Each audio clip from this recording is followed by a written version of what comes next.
તો આ રીતે શાક બનાવીને જરૂરથી ટ્રાય મારજો ને કોમેન્ટમાં મને કહેજો કેવું બેનું કેવું નહીં એમ. ને મારા વિડીયા ગમતા હોય તો લાઈક શેર ને સબસ્ક્રાઈબ કરવાનું નહીં ભૂલતા. એક આપણે ખાનું લીધું છે ને હવે આપણે ડુંગળી લીધી છે, લસણ લીધું છે ને મરચાં લીધા છે ને આદું લીધું છે. તો સારી વસ્તુ આપણે કટિંગ કરી લીધું છે. તો હવે એને આપણે આમાં નાખી દેવાનું છે. તો આને આપણે હાવ ગ્રેવી નથી બનાવવાની, બંધ કરી ને પીસવાનું છે એ રીતે. એટલે આપણે બંધ મિક્સર કરતું જવાનું છે ને પીસતું જવાનું છે. તો હાલો આને આપણે પીસી લઈએ. તો આપણે આ રીતનું પીસું છે, જુઓ તમે. તો આ રીતે આપણે દરદરું પીસવાનું છે, હાવ ગ્રેવી નથી બનાવવાની. હવે આપણે એક ટમેટું લીધું છે. તો મોટું હોય તો 1 લેવાનું ને નાનું હોય તો 1.5 લેવાનું.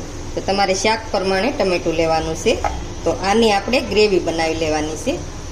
1 વાટકી આપણે શેણાનો લોટ લીધો છે ને આખું જીરું લીધું છે, તો એ નાખવાનું છે. થોડાક આપણે અજમા લીધા છે, તો અજમા આપણે આ રીતે સોળીને નાખવાના છે. આખા ધાણા લીધા છે, તો એને આપણે થોડાક ખાંડી લીધા છે, તો આ રીતના ખાંડી લેવાના. આપણે એ નાખવાના છે. સ્વાદ પ્રમાણે આપણે મીઠું નાખવાનું છે. આપણે કલર આવે એ માટે આપણે હળદર નાખવાની છે. થોડાક આપણે લીલા ધાણા નાખવાના છે. હવે આપણે આ ડુંગળી ને આદુ ને મરચાં પીસું છે, તો આપણે એ નાખવાનું છે. તો આપણે 1.5 ચમચી એ નાખ્યું છે. હવે આપણે એને આ રીતે પહેલું મિક્સ કરી લેવાનું છે બધું. હવે આપણે એમાં પાણી નાખવાનું છે. તો પાણી એકહારે નહીં નાખવાનું, થોડું થોડું પાણી નાખતું જવાનું છે ને આ રીતે આપણે ગોળ બનાવતું જવાનું છે. તો આપણે આ રીતે ગોળ બનાવવાનું છે આસુ. તો ગોળ બનીને આપણું તૈયાર થઈ ગયું છે. હવે આપણે લોઢી લીધી છે ને ગેસ આપણે મીડિયમ રાખ્યો છે. તો એમાં આપણે થોડુંક તેલ નાખવાનું છે, ઝાઝુ નથી નાખવાનું. ને આ રીતે આપણે ફેલાવી લેવાનું છે તેલને. હવે આપણે આ ગોળ બનાવ્યું છે, તો એ આ રીતે નાખવાનું છે આપણે. તો આપણે બહુ મોટા નથી કરવાનું, ફેલાવવાનું મીડિયમ રાખવાનું છે ને બહુ જાડું કે પાતળું રાખવાનું નથી, મીડિયમ જ રાખવાનું છે. હવે આપણે આને ઉપર આપણે સડી જાય ત્યાં સુધી આ રીતે જ રહેવા દેવાનું છે ને ગેસ આપણે ફૂલ નથી કરવાનું, મીડિયમ જ રાખવાનું છે. આ રીતે આપણે ઉપર સડી ગયું છે. તો હવે આપણે તવીથો લેવાનો છે ને તવીથાની મદદથી આપણે આ રીતે ઉખડી લેવાનું છે પેલું.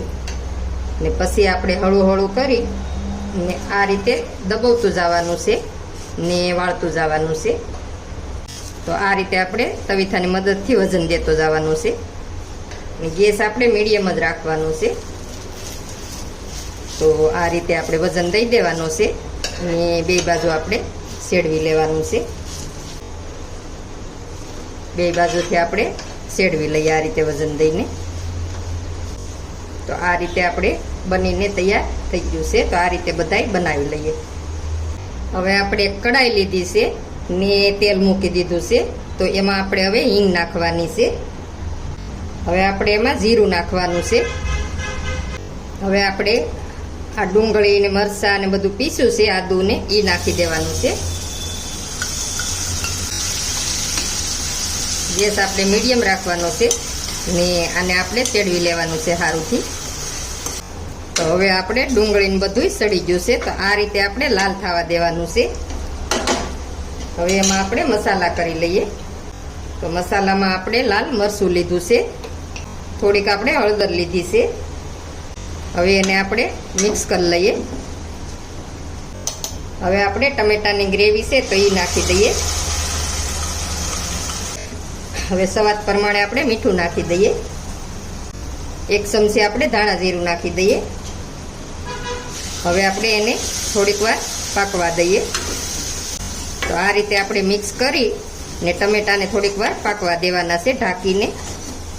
તો એને આપણે ઢાંકી દઈએ. હવે આપણે તેલ છૂટું પડી ગયું છે.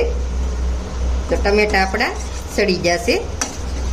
તો હવે આપણે એમાં આમચૂર પાવડર નાખવાનો છે. તો થોડોક આપણે આમચૂર પાવડર નાખવાનો છે. તો એ નાખીને આપણે મિક્સ કરી લઈએ. હવે આપણે એમાં પાણી નાખી દઈએ. તો પાણી આપણે વધુ નાખવાનું છે, કેમ કે આપણે શાક બનાવવાનું છે તો શેણાનો લોટ છે તો એ પાણી સૂહે. તો પાણી થોડુંક આપણે વધુ નાખવાનું છે. હવે આપણે એને ઢાંકીને ઉકળવા દઈએ ત્યાં આપણે બીજી તૈયારી કરી લઈએ. હવે આપણે આ શેણાના લોટનું બનાવ્યું છે તો એ લેવાનું છે ને એને ઠરવા દેવાનું છે, પછી કટિંગ કરવાનું છે. ત્યાં સિવાય આપણે કટિંગ નથી કરવાનું. તો પહેલાં બધી તૈયારી આપણે કરી લઈએ તો એ ઠરી જાય. તો હવે તમારે જે રીતમાં કટિંગ કરવું હોય એ રીતમાં કરી લેવાનું. તો હું થોડાક મોટા મોટા પીસ કરું છું, એવડા. તો જુઓ તમે, ડુંગળી આપણી સડી ગઈ છે સરસ મજાની. તો આ રીતે આપણે કટિંગ કરી લઈએ.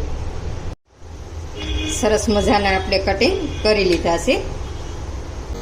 તો ગ્રેવી આપણી ઉકળી ગઈ છે. તો હવે આપણે આ શેણાના લોટના બનાવ્યા છે તો એ આપણે નાખી દેવાના છે આમાં. તો આ રીતે તમારે બધાય નાખી દેવાના. ગેસ આપણે મીડિયમ રાખવાનો છે.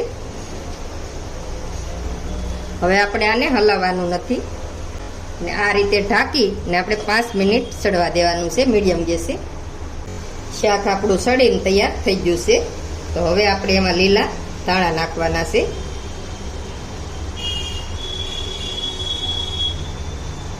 તો શાક બની ગયું છે આપણે નવીન રીતનું. તો હાલો હવે આપણે પીરસી લઈએ. તો શેણાના લોટનું શાક આપણે બનીને તૈયાર થઈ ગયું છે નવીન રીતનું. જુઓ તમે, બહુ સરસ બને છે. અને તમે ગમે એની હારે, રોટલી હારે કે પરોઠા હારે કે ગમે એની હારે ખાઈ શકો.